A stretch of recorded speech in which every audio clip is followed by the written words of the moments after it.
पन्ना खोला है। हर पन्ना हर अक्षर केवल नाम एक ही बोला है। अग्निवंश के शिलालेख पर अंकित जिसकी गाथा है, लेकर जिसका नाम बात सीधा चौड़ा हो जाता है। देश के गौरव का प्रतीक है बेटा हिंदुस्तान का। सबसे ऊंचा नाम रहेगा पृथ्वीराज चौहान का।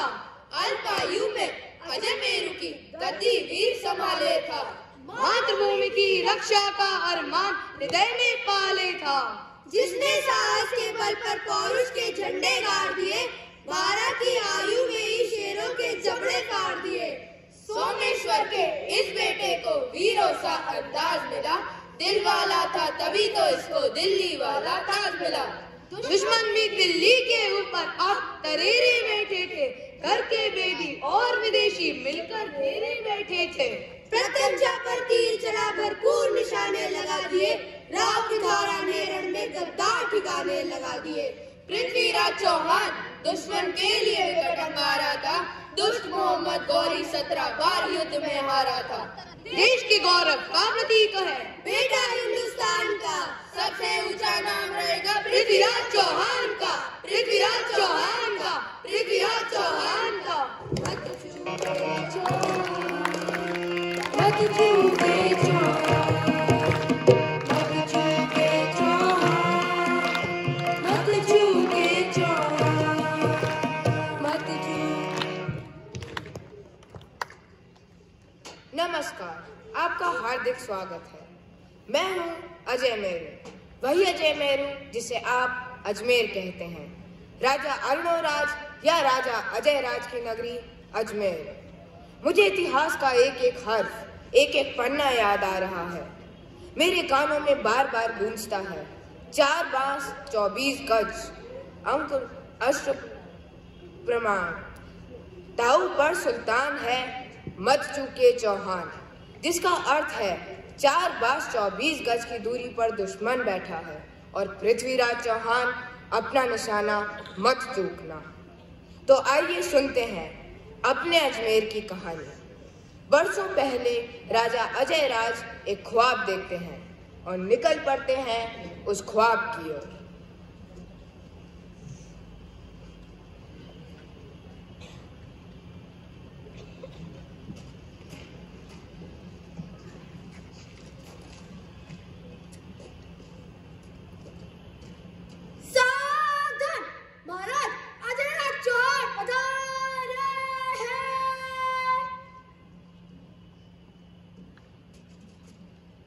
महाराज की जय हो।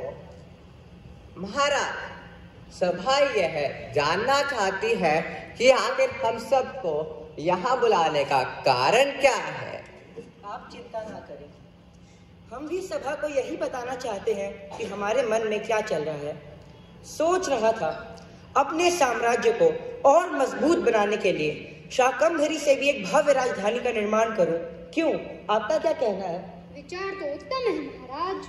क्षमा करें महाराज, मेरे विचार से एक ऐसी जगह राजधानी बनानी चाहिए जहां से आसपास की सारी रियासतों पर तीखी से तीखी नजर रखी जा सके। अरे भाई वाह! बिल्कुल, और चौहान वंश को मैं इतना अजय कर दूं कि पूरी दुनिया उस पर गौरव करे। महाराज अजय राज चौहान की जय हो। और इस तरह अरावली पर्वत श्रृंखला की ऊंची चोटी पर बसाया गया अजय मेरू इस अजमेर में ही बसी चौहानों के राजवंश की एक नई राजधानी। वर्षों पहले तकरीबन सन 1113 में राजा अजिराज चौहान ने अजमेर को कुछ ऐसा बसाया कि आज भी वह अपने आन बान और शान के लिए जाना जाता है। वक्त के साथ तख्त संभालने की जिम्मेदारी में तब्दीली हुई और महाराज अजय राज चौहान के पुत्र अर्णोराज ने राज्य संभाला। इतिहास गवाह है कि तुर्कों के साथ अर्णोराज का भयंकर युद्ध हुआ, लेकिन जीते चौहान ही। चौहान वंश की जय हो। महाराज अर्णोराज की जय हो। महाराज अर्णोराज की चूके चौहान, मत चूके चौहान, मत चूके चौहान, मत चूके चौहान, मत चूके चौहान, मत चूके चौहान। सावधान, महाराज अरुणराज चौहान पधारे हैं।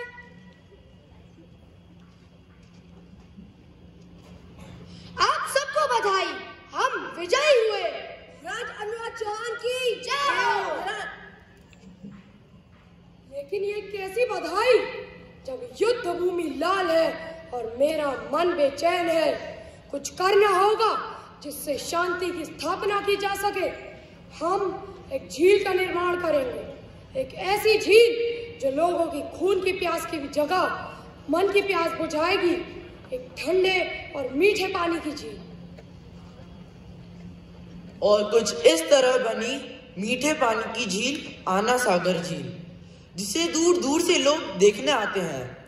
आपके अपने अजमेर की आन बान और शान।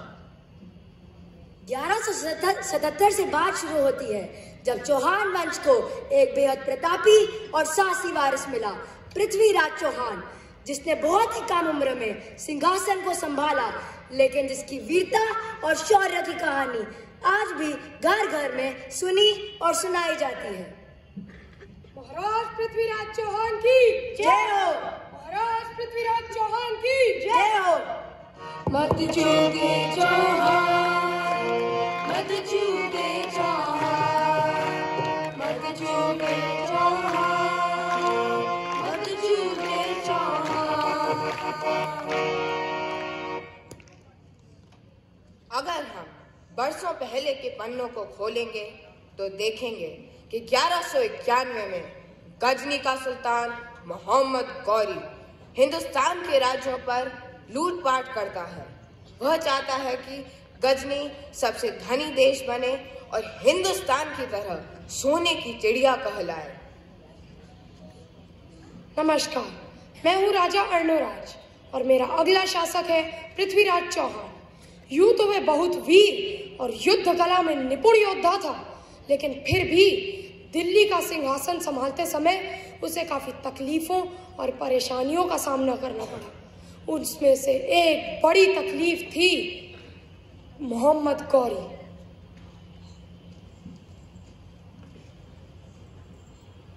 हमने बड़े से बड़े साम्राज्य को जीता है, लेकिन जितना खजाना उस दिल्ली में है उतना कहीं नहीं। सोचो, अगर हम दिल्ली का खजाना ही लूट लें, फिर हमारा मुल्क गजनीवी सोने की चिड़िया कहलाएगा। सुल्तान, गुस्ताखी माफ हो, परंतु दिल्ली के सुल्तान पृथ्वीराज चौहान युद्ध कौशल में काफी माहिर हैं। और तो और उनको पराजित करना लोहे के चने चबाने जैसा होगा।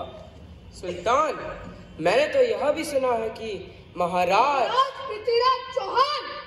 गुस्ताखी माफ हो सुल्तान। बोलो। पृथ्वीराज चौहान बिना देखे अपने तीर से केवल बस आवाज सुनकर सटीक निशाना लगाने में माहिर है। और तो और बस, अगर ऐसा ही है तो हम भी पृथ्वीराज चौहान की वीरता देखना चाहेंगे। सेनापति जी हुजूर, दिल्ली पर आक्रमण की तैयारी करो। आपका हुक्म सरागों पर। इस बार जीत तो मोहम्मद गौरी की। सुल्तान का नाम बुलंद रहे, सुल्तान का नाम बुलंद रहे। मत चूके चौहान, मत चूके चौहान, मत चूके चौहान, मत चूके चौहान, मत चूके चौहान, मत चूके चौहान। इसी बीच दिल्ली के शासक पृथ्वीराज चौहान तक युद्ध की सूचना पहुंचती है। सावधान, महाराज पृथ्वीराज चौहान पधारे हैं।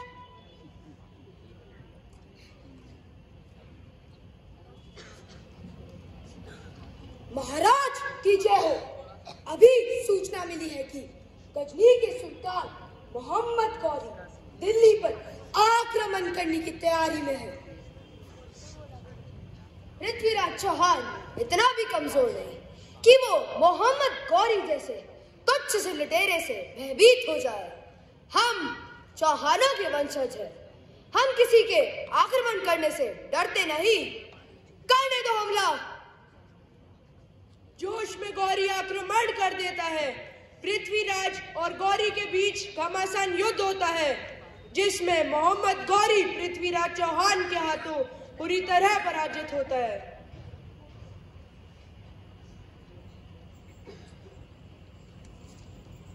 अब बंदी बना गौरी पृथ्वीराज के सामने माफी की भीख मांगता है। महाराज पृथ्वीराज चौहान की जय हो। महाराज, हमने आपके हिंदुस्तान पर जो आक्रमण करने की गलती की है, उसके लिए हमें माफ कर दीजिए। सुना है कि हिंदुस्तान के सुल्तानों का दिल बहुत बड़ा होता है।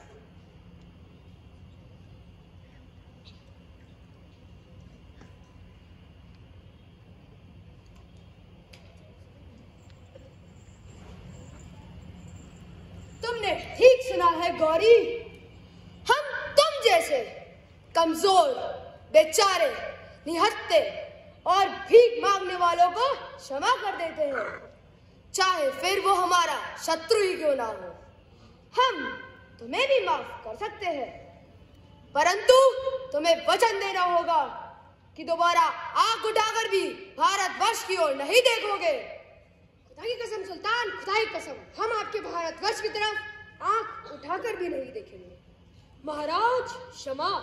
बोलिए चंद्रवर्धाई।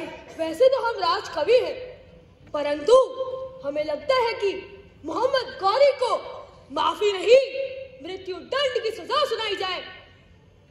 आप हमारे राजकवि के होने के साथ साथ हमारे प्रिय मित्र भी हैं, लेकिन हमारे विचार से गौरी को भी अपनी गलती सुधारने का एक मौका और मिलना चाहिए।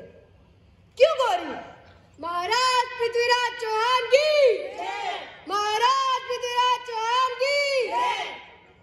दारबास 24 गज अंकुर राष्ट्रवान, ताऊ पर सुल्तान है, मत चूके चौहान, मत चूके चौहान, मत चूके चौहान, मत चूके चौहान, मत चूके चौहान, मत चूके चौहान, मत चूके चौहान, मत चूके चौहान, मत चूके चौहान। इस तरह क्षमा पाकर मोहम्मद गौरी वापस गजनी तो लौट आया, लेकिन वह अब भी अपनी हरकतों से बाज नहीं आ रहा था। वह अब भी दिल्ली के सिंहासन को हासिल करने के लिए कुछ भी कर सकता था। वह दुश्मन के दुश्मन की तलाश करने लगता है और उसे साथ मिलता है कन्नौज के राजा जयचंद का, जो पृथ्वीराज की प्रसिद्धि से ईर्ष्या करता था और जिसका पृथ्वीराज का अपमान करना ही सबसे प्रिय कार्य था।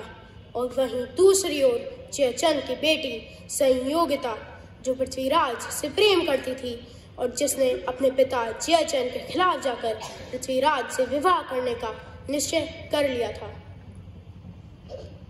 सुल्तान का इकबाल बुलंद रहे। सुल्तान, अच्छी खबर लाया हो। बोलो। हिंदुस्तान से कन्नौज के महाराज जयचंद आपके पास दोस्ती का हाथ बढ़ाने आए हैं। बहुत बढ़िया।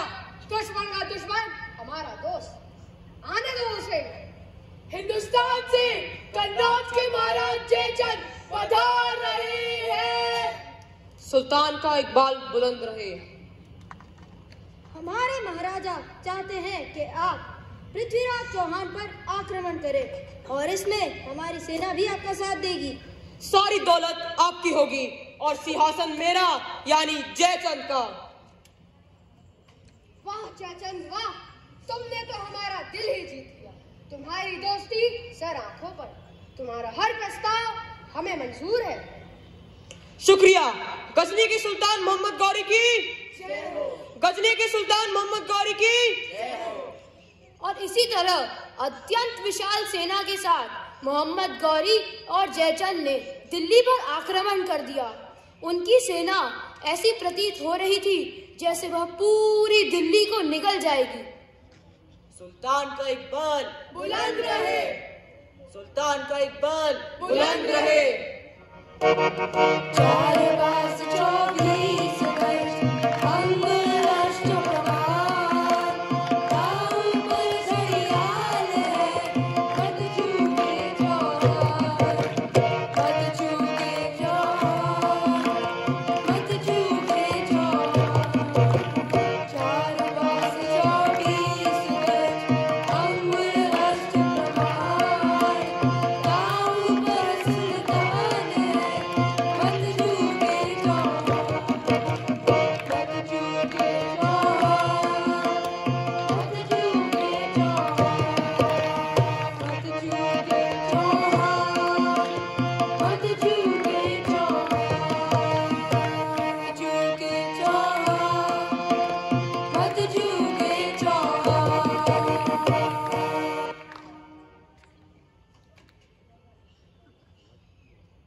गौरी का दरबार लगा है और पृथ्वीराज चौहान की आंखों पर लाल कपड़ा बंधा है।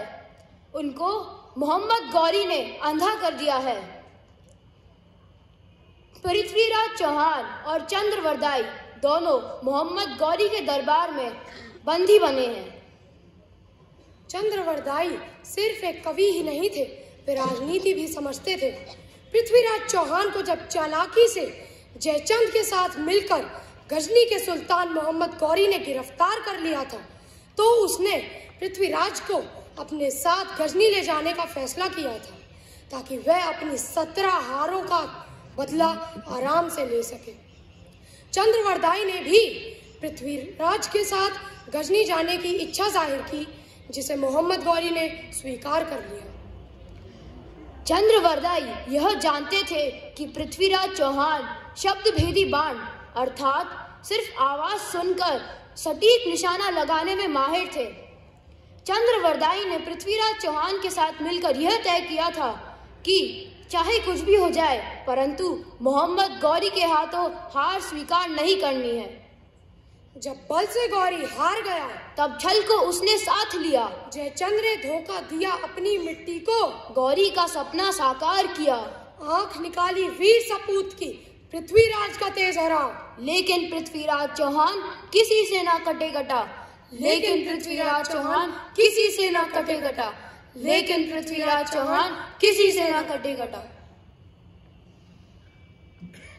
चंद्रवरदाई, तुमने तो कहा था तुम्हारा यह दोस्त एक ही तीर से 7 घड़ियालों में सुराग कर सकता है।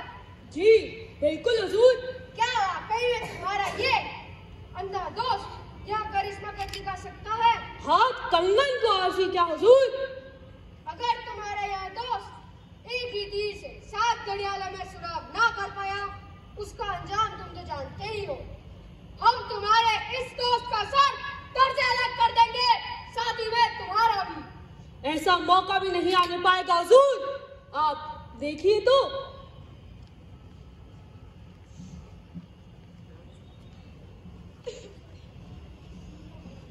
पृथ्वीराज, हमारे पास यही एक अंतिम अवसर है। तुम्हें एक ही तीर से मोहम्मद गौरी को मार डालना होगा। बस एक तीर राजन। शब्द सुना गौरी का राजन, कौन दिशा में है सिंहासन? चंद्र, मुझे एक धनुष दो और 2 बाण दो। एक बाण राजन, एक बाण चौहान, एक बाण राम ने रावण भेदा। एक बाण चौहान, एक बाण अर्जुन ने कर्ण को छेदा। एक बाण चौहान, एक बाण वीर पुरुष को भला। हुकुम, मेरे दोस्त की बेड़ियां खोल दी जाए और उसे धनुष बाण थमाया जाए। बेड़ियां खोल दी जाए।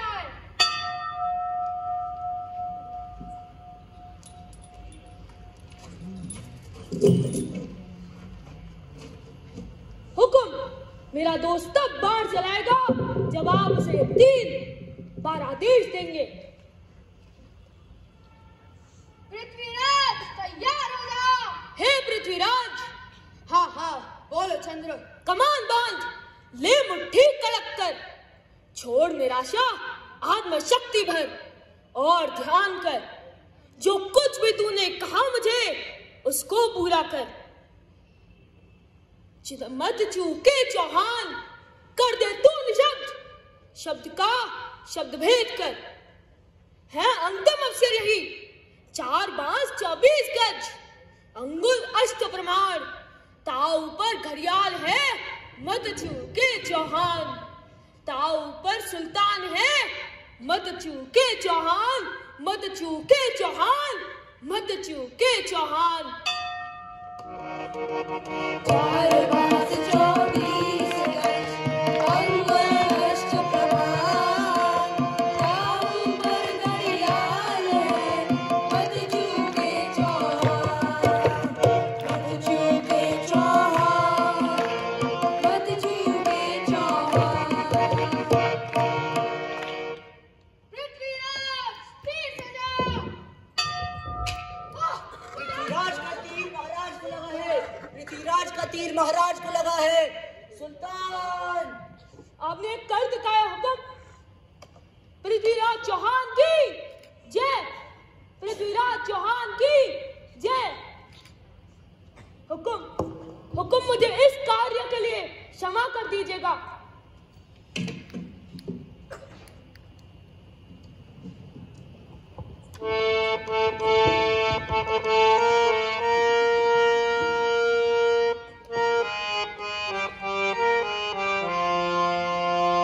गौरी तो पहले गए चंद्र चौहान, प्राण गए तो क्या हुआ, बची वीर की तिलक जैसे तिलक का चूड़ा, मेरी ज्योति से जो दिया, तिलक जैसे तिलक का चूड़ा, मेरी ज्योति से जो दिया, पृथ्वीराज चौहान, पृथ्वीराज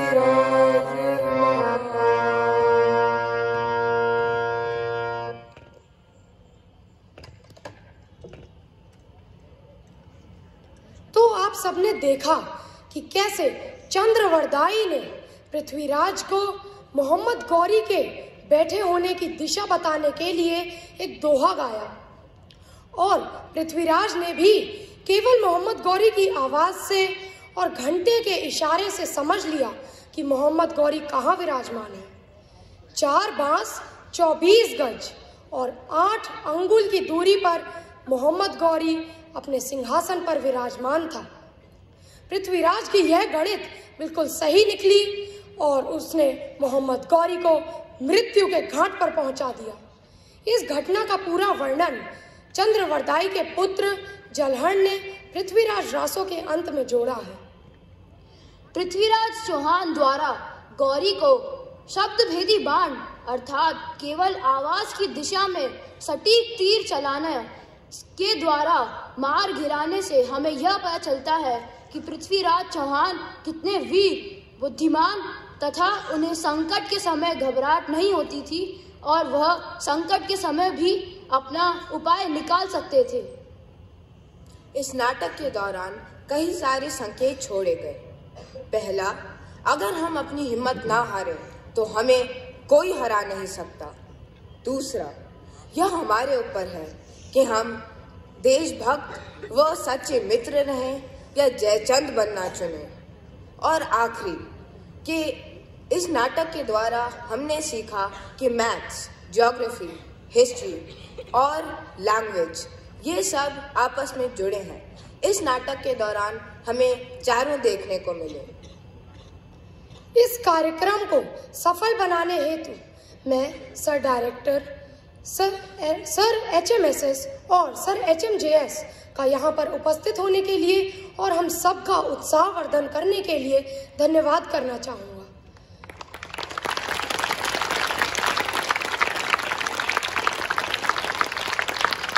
मैं इस सुंदर संगीत के लिए मेयो के म्यूजिक डिपार्टमेंट से आए सर बृजभान व्यास का भी आभारी हूँ।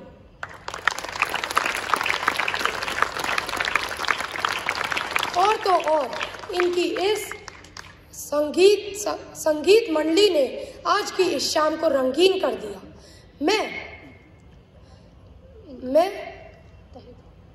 मैं इनको तहे दिल से आभार प्रकट करना चाहूंगा।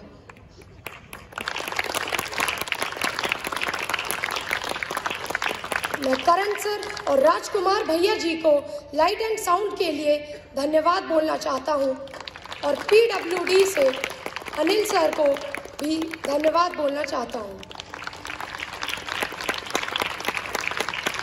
मैं धन्यवाद देना चाहूँगा सर तरुण चौधरी को कि उन्होंने यह सिंहासन हमें इस्तेमाल करने को दिया, तथा मैं धन्यवाद देना चाहूँगा मेकअप डिपार्टमेंट से मैम ज्योति और सर कौशिक कुंडू को कि उन्होंने हमें तैयार होने में मदद की। और तो और मैं धन्यवाद देना चाहूँगा हमारे हाउस के सभी भैया जी को कि उन्होंने हमारी पल पल मदद की। और हमारे हाउस मास्टर सर परेश महावर और सर हमारे असिस्टेंट हाउस मास्टर सर विकास को कि उन्होंने हमको प्यार से बहुत मदद की, तथा हमारी पूरे जयपुर हाउस के सभी सदस्यों को कि उन्होंने हमारा साथ दिया।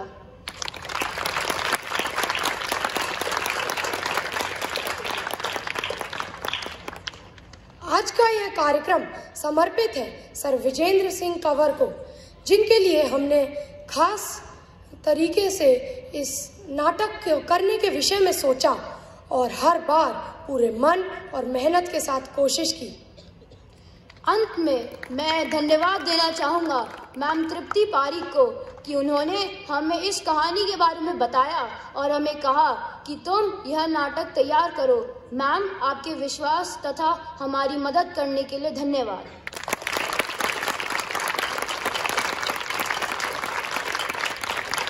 अब मैं चाहूँगा कि सर डायरेक्टर अपने विचार प्रस्तुत करें।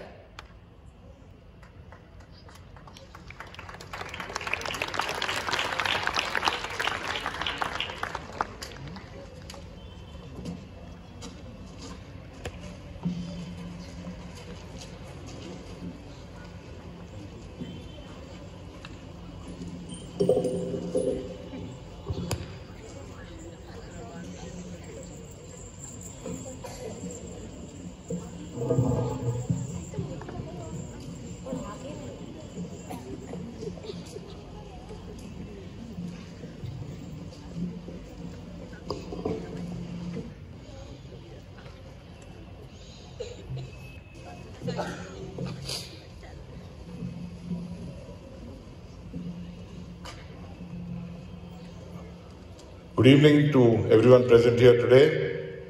It gives me great pleasure to stand before you, all of you here who are present in Jaipur House. I witnessed this play in which there were so many characters, and each of them spoke, whether it was in Hindi or some words in Urdu, flawlessly, with the correct diction, with the correct accent, and most importantly, with the correct emphasis on the key expressions, emotions, and words that were associated with this fantastic story. I must confess that unlike these young boys, when I was at their age, I could not have said all these lines in Hindi. Well, forget about Hindi, I could not have even come up on the stage. So my very, very special congratulations to all of you. मैं आपकी जितनी प्रशंसा करूंगा उतना कम ही होगा।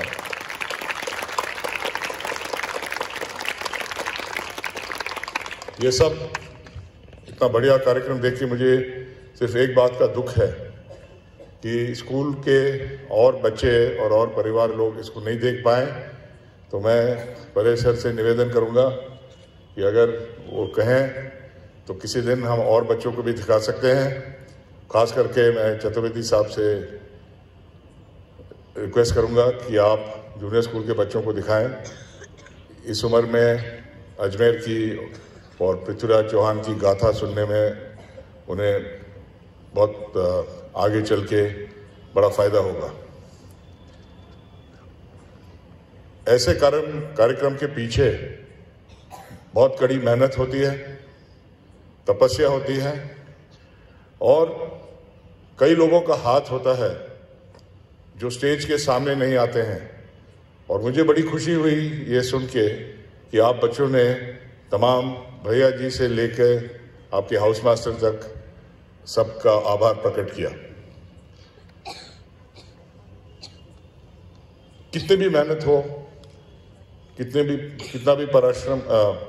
भी प्रयत्न आप करें, जब तक कि आप बच्चों ने आपके मन में दृढ़ संकल्प नहीं बैठाया होता कि हम ये कार्यक्रम पूरे तहे दिल से करेंगे और इस हाउस में जो हाउस मास्टर रहे हैं उनको उनके नाम से एक शाम करेंगे।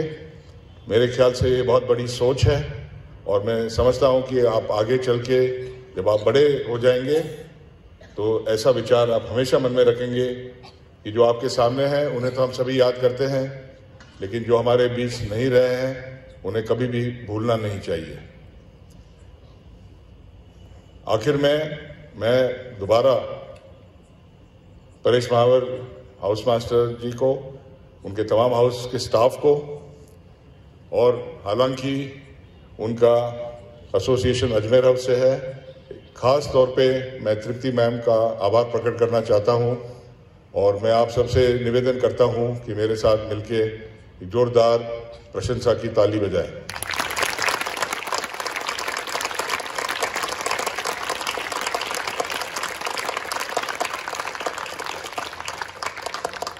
मैं ये भी उम्मीद रखता हूं कि आने वाले कुछ दिनों में जो कश्मीर हाउस के बच्चे यहाँ बैठे हुए हैं, समय अभी कम है तो मैं समझता हूं कि इतना भव्य कार्यक्रम आप शायद नहीं कर पाए, लेकिन आप अगर मन लगाएंगे और पवन जोशी साहब भी यहाँ हैं तो कोई ना कोई एक छोटा सा कार्यक्रम आपके छुट्टी यहाँ शुरू होने के पहले मुझे कश्मीर हाउस में आकर उसका मज़ा उठाने का आप मुझे मौका देंगे।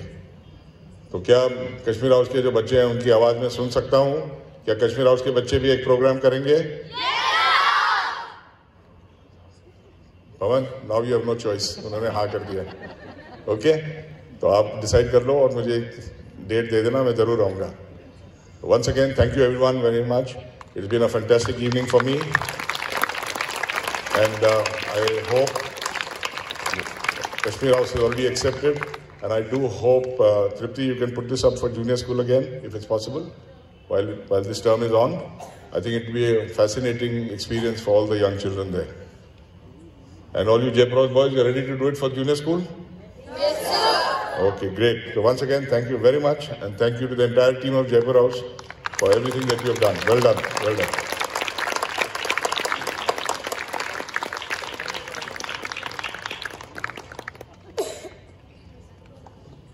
धन्यवाद सर, आपके ये प्रेरणादायक शब्द हमारे लिए बहुत महत्वपूर्ण है।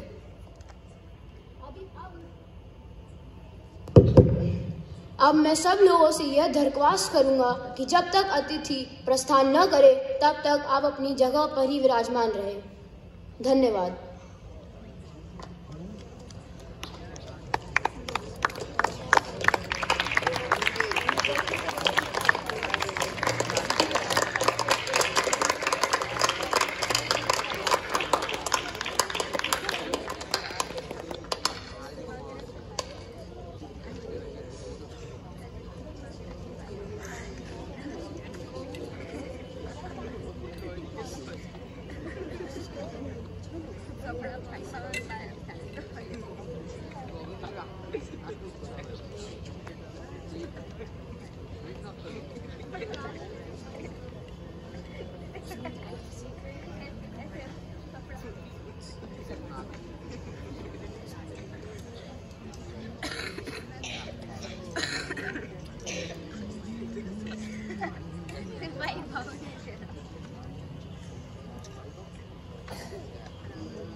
you.